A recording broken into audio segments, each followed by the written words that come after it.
So now we're going to do some example problems from section 2.4.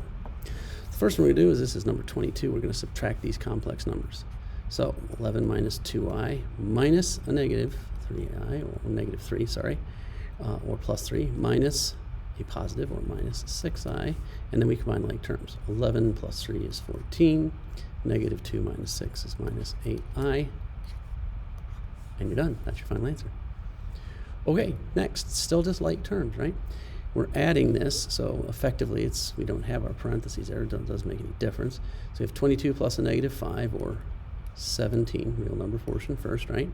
Then we have positive 8i minus 9i, or negative 1i, or just negative I. And that's it.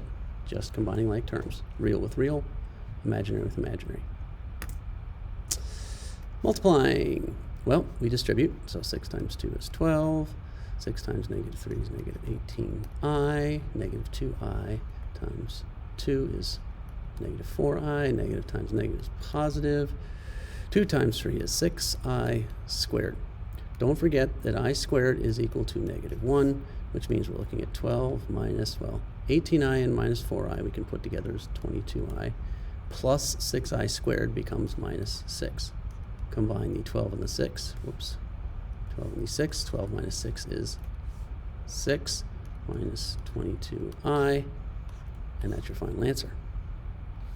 Same, distribute. Negative 3i times 6, negative 18i. Negative times negative, positive. 3 times 1, 3. I times I squared. This I squared is negative 1, so that's really a negative 3, the real number portion. We put that first, then minus 18i. There's our complex number answer to that multiplication.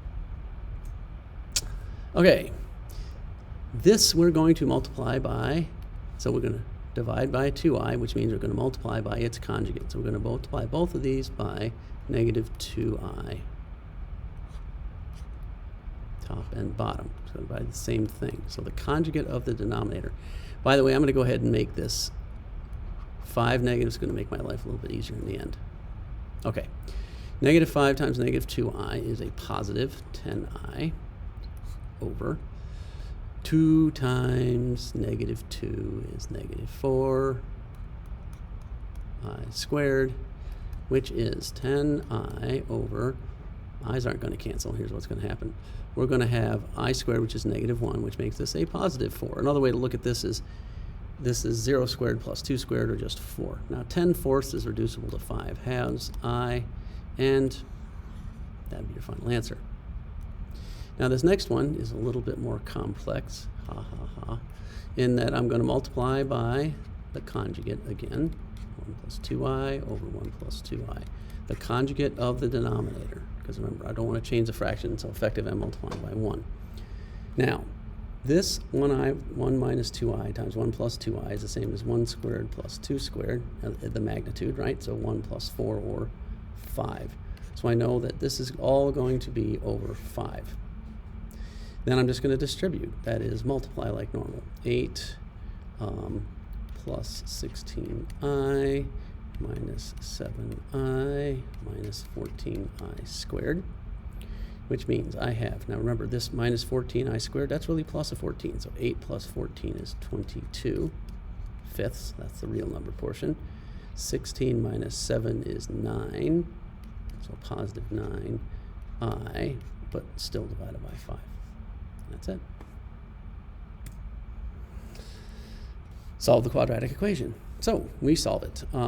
Sorry, it's never going to factor. In fact, I'm just going to go ahead and presume that I'm going to use the, so opposite b over 2a plus or minus b squared minus 4 times a times c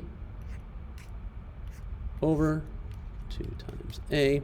Negative 6 over 2 is negative 3, plus or minus 36 minus 40 is negative, well, I'll show that. 6 squared is 36, right? 36 minus 4 times 1 times 10 is 40. Still over 2. So I get negative 3 plus or minus, well, 36 minus 40 is 4. The square root of 4 is, now, it's negative 4, sorry, it's negative 4. So when I do this, as we'd expect, we're going to get complex roots. We're going to get 2 of them, like we'd expect. In fact, it's going to be negative 3 plus or minus. Square root of 4 is 2. Square root of negative 4 is 2i. Over 2 is just going to be I. That is 1i. And you can just leave your answer like that. That represents 2 solutions. Same, same, same. Now, all these fractions kind of bug me. So what I'm going to do is I'm going to, it's not trickery, honest, is I'm going to multiply this whole thing by 16. The reason I'm picking 16 is because it will cause 5 over 16 times 16 to just become a 5. Now, it turns out conveniently enough that 16 divided by 8 is a certain thing. So if I take 7/8 times 16, that's 7. But I'm not going to do 7 times 16. 16 divided by 8 is 2, so this is really going to be 7 times 2, or 14x squared. And then 16 times this, well, 16 divided by 4 is 4, so I'm really multiplying by 4 minus 3 times 4, or 12x plus 5. Now, it turns out that if we were then to just skip, because that doesn't look very factorable, does it? I'm going to go ahead and do the opposite. B over 2 times A. Well, that's a nice round number, right? Plus or minus b squared. Now remember, when you're squaring this, might as well just treat it as positive, makes life easier. 4 times 14 times 5, okay? Over 2 times 14. Once again, nice round numbers. So this is 12 divided by 2 is 6. This is 6 over 14, plus or minus, well, this is 28. 12 squared is 144, minus 4 times 5 is 20, times 14. So that's 140 times 2, or 280. Uh-oh. Not very particularly nice looking numbers. Now 6/14 is the same as 3/7. That's as far as we can reduce it. 144 minus 280. So that's going to be 100 and what? I want to go from 44 to 80 would require going 54, 64, 74, 136, right? 136. But it's going to be a negative 136. So you can see we've gone complex, meaning 3/7 plus or minus the square root of 136 over 28i. Now, you could reduce this fraction. I suspect you could probably pull a 4 out, though if we pull a 2 out. Basically, what I'm going to do is leave this in this form. 3/7 is a certain decimal. This could be abstracted as a decimal. But either way, in the end, you'll get that. Okay? Expressions involving powers of I. We know I is the square root of negative 1. We know I squared is what? Negative 1, because we squared cancels it out, right? What happens when we do I cubed? Well, that's like taking I squared times I, which means we take negative 1 times I, so it's negative I. What about I to the 4th? Just for argument's sake. Well, isn't that I squared times I squared? Which is, well, what's I squared times I squared? I squared times I squared. It's negative 1 times, oh, that's positive 1. Wait for it. What's I to the 5th? Well, that'd be I to the 4th times I, which is 1 times I, which is just I. Hey, we've come full circle, back to I, right? But in this case, 1 over 2i cubed. So 1 over the quantity, 2i cubed, is 1 over 8i cubed. We know that that's the same as 1 over 8i squared times I. So that would be 1 over negative 8i, right?